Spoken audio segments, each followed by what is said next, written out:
தோனிக்கு வந்த பெரிய சிக்கல். 15 கோடி ரூபாய் மோசடி வழக்கு விளக்கம் அளிக்க பிசிசிஐ கெடு. இந்திய கிரிக்கெட் அணியின் முன்னாள் கேப்டன் தோனிக்கு தற்போது மிகப்பெரிய சிக்கல் ஒன்று ஏற்பட்டிருக்கின்றது. சர்வதேச கிரிக்கெட் போட்டிகளில் இருந்து தோனி ஓய்வு பெற்று 4 ஆண்டுகள் ஆகிவிட்டது.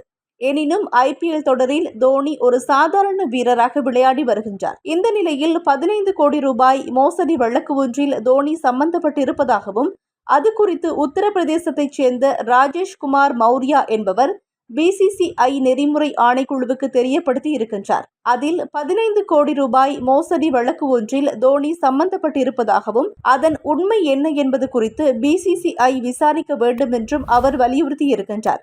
இந்த புகாரை ஏற்றுக்கொண்ட பிசிசிஐ நெறிமுறை ஆணைக்குழு வருகின்ற ஆகஸ்ட் 30ஆம் தேதிக்குள் தோனி இந்த புகார் குறித்து விளக்கம் அளிக்க வேண்டும் என தெரிவித்துள்ளது. இந்த நிலையில் தோனியின் மீதான புகாரின் உண்மை தன்மை குறித்து இப்போது பார்க்கலாம். தோனியின் முன்னாள் நண்பர்களான திவாகர், சௌமியா தாஸ் ஆகியோர் அவருடைய பெயரில் கிரிக்கெட் பயிற்சி மையம் அமைக்க ஒப்பந்தம் போட்டார்கள். இதில் வரும் லாபத்தை தோனிக்கு கொடுக்க அவர்கள் முடிவெடுத்தார்கள்.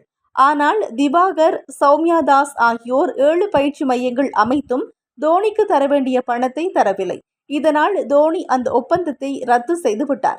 மேலும் தமக்கு 15 கோடி ரூபாய் நஷ்ட ஈடு வேண்டும் என்றும் அவர் வழக்கு தொடர்ந்திருக்கின்றார். இதில் தோனிக்குத்தான் பணம் வர வேண்டுமே தவிர தோனி எந்த ஒரு மோசடியிலும் ஈடுபடவில்லை. ஆனால் உத்தரப்பிரதேசத்தைச் சேர்ந்த ராஜேஷ்குமார் தேவையில்லாமல் தோனியின் பெயரில் பிசிசிஐயிடம் புகார் அளித்திருக்கின்றார். இதற்குத்தான் தற்போது பிசிசிஐ விளக்கம் கேட்டு தோனிக்கு கெடு விதித்திருக்கிறது. இதில் என்ன நடந்தது என்ற விவரத்தை தோனி வழங்கினால் பிரச்சினை முடிந்துவிடும் என்பது குறிப்பிடத்தக்கது.